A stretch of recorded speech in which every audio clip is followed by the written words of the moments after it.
Hello guys, welcome back to NFT Inspo. For today's video, here we're going to show you how to transfer money from RIA to GCash. So if you're interested, let's get started. So transferring money from RIA to GCash is fairly easy. So the first thing you want to do is you want to open up the RIA app here and log in into your account. Now at the very bottom center of the screen, go ahead and click on send. Now from here, you want to go and choose the country that you want to send to. So since you want to send to a GCash account, you want to choose Philippines.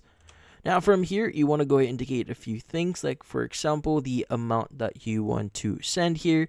Go ahead and specify that, and also you want to specify which way you want to pay here, so you could choose whatever way that is available for your account. And also for the delivery method here, just make sure that you select the option for mobile wallet, because again, we want to go ahead and send it via GCash. You'll go ahead and choose mobile wallet. Now from here, you want to go ahead and tell about some information about yourself. That includes some personal information. And also you want to add the recipient here. So if you're sending to yourself, make sure to indicate that in here and just click on continue.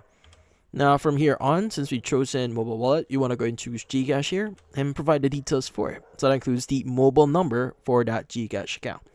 Now from here on, you just need to verify a few things to make sure that information are correct. And also if you click on confirm here, they might ask you additional information, and also they might ask you to verify yourself. So go ahead and just do that and you should be able to complete your transaction. In this case, that's about it. Hopefully this video was able to help you like and subscribe to NFT Inspo. Thank you for watching.